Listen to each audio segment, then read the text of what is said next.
Hello everyone, I am Gagan Ladda and today I am before you with a video on engineering services examination, and this is the first time I am making video for this exam ESE, and the reason being the change pattern of this exam. So students, in this particular video we will discuss about this exam, what this exam is all about. We will discuss about the changed pattern of this exam. We will also discuss about how can we prepare for this exam, for engineering services exam, along with your university exams or along with your GATE. Okay, so students, Indian Engineering Services IES are the civil services that meet the technical and managerial functions of Government of India. And in order to recruit for this IES officer, UPSC, Union Public Service Commission, conducts an exam, and that exam is known as Engineering Services Examinations ESE. This exam is basically conducted for core branches like mechanical, civil, electrical and electronics engineering. Eligibility, age wise, you should be from 21 to 30 years of age in order to appear for this exam. Qualification wise, you should be a graduate in engineering from any recognized university, and if you are in final year of your engineering, then also you can appear for this exam. Now, these are the departments and the post for which the recruitment is done through this exam. Through this exam, UPSC recruits for assistant engineers and assistant executive engineers in following departments: Indian Railway Services, Indian Railway Store Services, Central Water Engineering Services, Indian Ordnance Factory Services, Indian Naval Armament Service, assistant executive engineers in Ministry of Defence, assistant naval store officer grade 1 in Indian Navy, Central Electrical and Mechanical Engineering Services, assistant executive engineer in Border Road Engineering Services. These are the following departments for which the recruitment is done.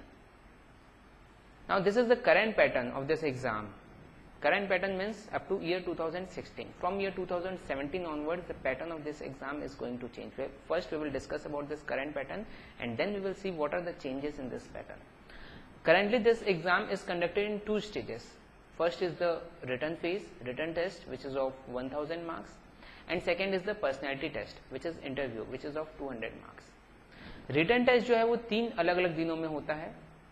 First day you will be having paper 1, which is of general ability test, which is of 200 marks. The duration is 2 hours, and out of this 200 marks, 100 marks is of general English, and rest of the 100 marks is from general awareness. General awareness means from history, civics, geography, politics, economics, etc., current affairs, etc. So this consists of total 200 marks, total objective type question. Second day you will be having paper 2 and 3. These two are pure technical. In paper 2 you will be having the subjects from thermal side. In paper 3 you will be having subjects from design and production side. Further we will see what are the subjects which belong to design, thermal and production. These two papers are pure objective, 200 marks each, 2 hours duration. अगर आप इन तीनों paper का cut off निकालते हैं, then आप eligible होंगे कि आपका थर्ड डे का पेपर चेक हो. थर्ड डे का पेपर तो आपको थर्ड डे देना ही होगा, बट अगर आप कट ऑफ निकालते हैं तब आपके थर्ड डे का पेपर चेक होगा. थर्ड डे आपके 2 पेपर्स होंगे, conventional papers, paper 4 and 5. Again paper 4 is from thermal and it's subjects, application parts, and paper 5 is from design and production. 200 marks each, completely conventional type questions, duration 3 hours for each paper. अगर आप combine इन पांचों paper का cut off निकालते हैं, then you are qualified for the interview which is of 200 marks. So this is the current pattern. These are the subjects. As I told you, paper 1 में thermal के subjects रहते हैं and paper 2 में design और production के subjects रहेंगे. Design में engineering mechanics, then strength of materials और mechanics of solid, what you call machine design, theory of machines including kinematics and dynamics of machines, then CAD CAM and robotics. In thermodynamics, in thermal part there is thermodynamics, then fluid mechanics. These are basic subjects. Then comes application part in the form of fluid machinery, heat transfer, refrigeration, air conditioning, IC engine, power plant, turbo machinery, etc. In production, material science, manufacturing science, then machine tool technology, then industrial management, operation research and automobile engineering. These are the subjects from different categories. This is the cutoff of 2015. Particularly, we are talking of mechanical engineering branch. You can see here for objective means paper 1, 2 and 3 combined 600 marks. Total cutoff is 279 out of 600. For written, after written, out of 1000 marks, total cutoff in year 2015 was 482 and the final cutoff was 640. Okay, so this is for mechanical branch for general category and likewise for different categories. You can see this from a screen. Now we will talk of the change pattern of this exam. Now this from 2017 onwards, 2016 में तो current pattern ही follow होगा, 2017 से इसका pattern पूरी तरह से change हो रहा है. Now there will be three stages. First will be the preliminary test, which is of 500 marks. This preliminary test consists of two papers. Paper 1 is of general studies and engineering aptitude, which is of 200 marks. The duration is 2 hours. Paper 2 will be from engineering discipline, objective type questions, total 300 marks. Duration will be 3 hours. ये preliminary test होगी. अगर आप इसको qualify करते हैं, then you will be qualified for attempting main exam. This main exam will be of 600 marks.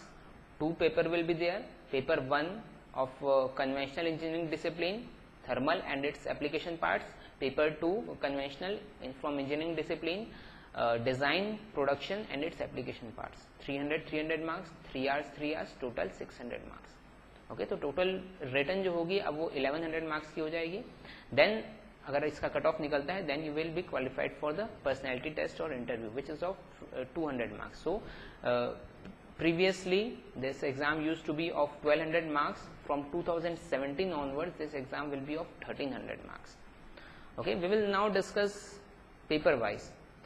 The very first thing is this general studies. मैं जिसके बारे में बात कर रहा था, जनरल स्टडीज में पूरी तरीके से चेंज हुआ है from ESE 2017, and basically what you have to do is you just have to keep your mind open, you just have to keep your eyes and ears open while doing engineering.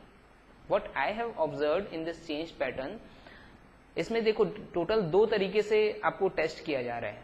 First तो आपकी technical ability को test किया जा रहा है, दूसरे आपकी managerial ability को, आपके डिसीजन मेकिंग को टेस्ट किया जा रहा है. सो ये जो जनरल स्टडीज का जो इंजीनियरिंग एप्टीट्यूड का जो पेपर है, ये बेसिकली आपकी डिसीजन मेकिंग, आपकी मैनेजरियल स्किल को टेस्ट कर रहा है. आपके बहुत सारे सब्जेक्ट्स इंजीनियरिंग में हैं जो मैनेजमेंट से रिलेटेड है, तो उन्हीं सारे सब्जेक्ट से रिलेटेड इसमें क्वेश्चंस आपको पूछेंगे. You can see here. Okay, so first is the current issues, current affair. और करंट अफेयर में भी आपके बहुत ज्यादा पॉलिटिक्स या इकोनॉमिक्स इन सबसे रिलेटेड नहीं रहेंगे. The current affair will be related to social, related to economic, related to industrial development. Getting this? जो current scenarios चल रहे हैं industrial development में, उससे related current affairs. Next is engineering aptitude. Engineering aptitude is nothing but what you are studying for, already studying for GATE. GATE में engineering aptitude already include हो चुका है, तो उसके लिए आपको engineering aptitude, logical reasoning पढ़ना ही पड़ता है. Okay, your same study will be utilized here. Next, engineering maths, ये भी already GATE के syllabus में था. This is also not a new thing. Engineering maths and numerical analysis.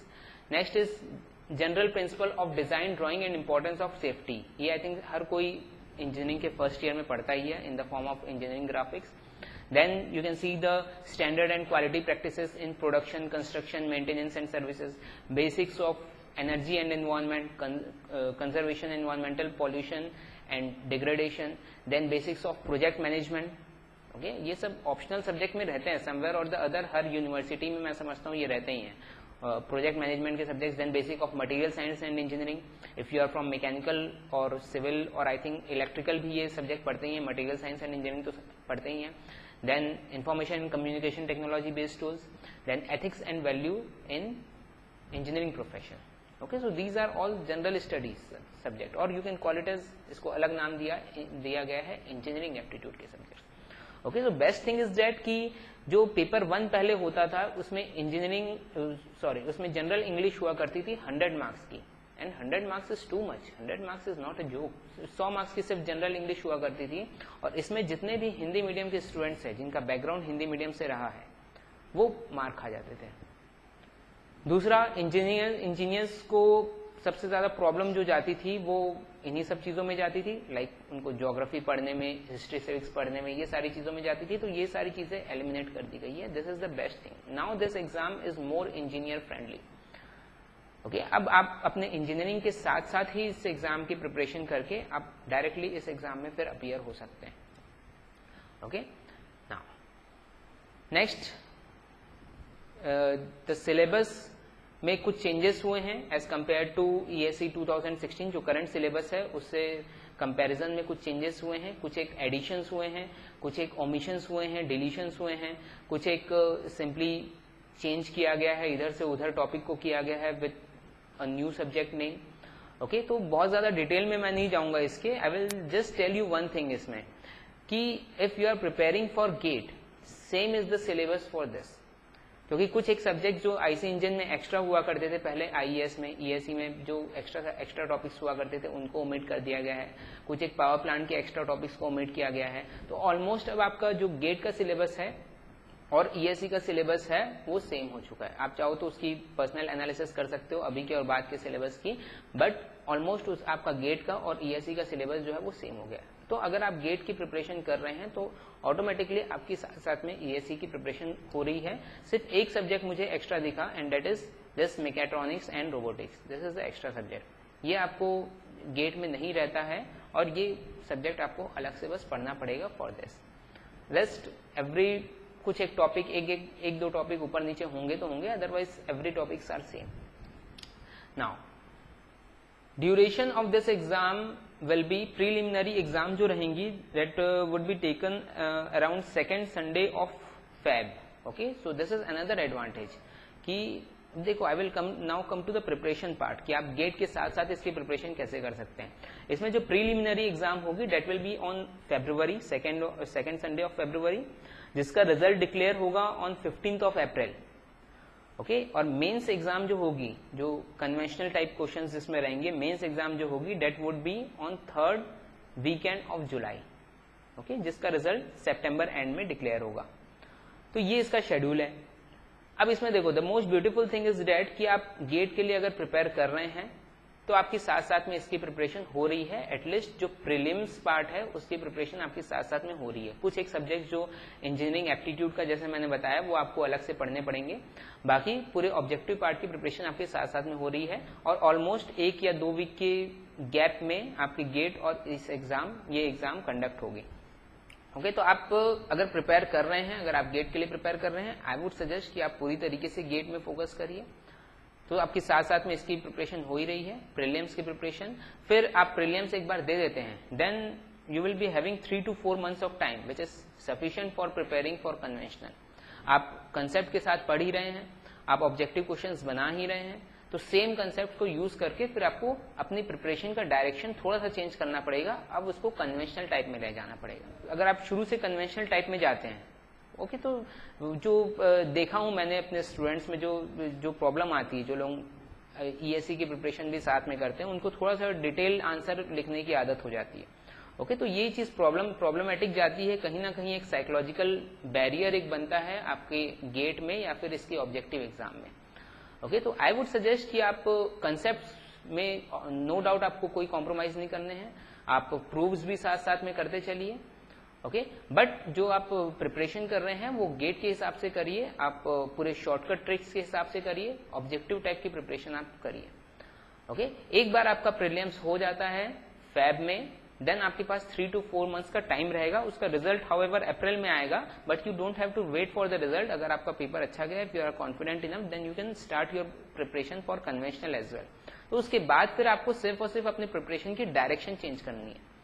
चीजें सेम रहेगी, कंसेप्ट वही रहेंगे। अब आपको कन्वेंशनल में जाना है। अब आपको थोड़े बहुत प्रूफ्स एक्स्ट्रा करने पड़ेंगे, थोड़े बहुत लिखने की प्रैक्टिस करनी पड़ेगी, किस तरीके से लिखा जाता है वो तरीके आपको बस देखने पड़ेंगे।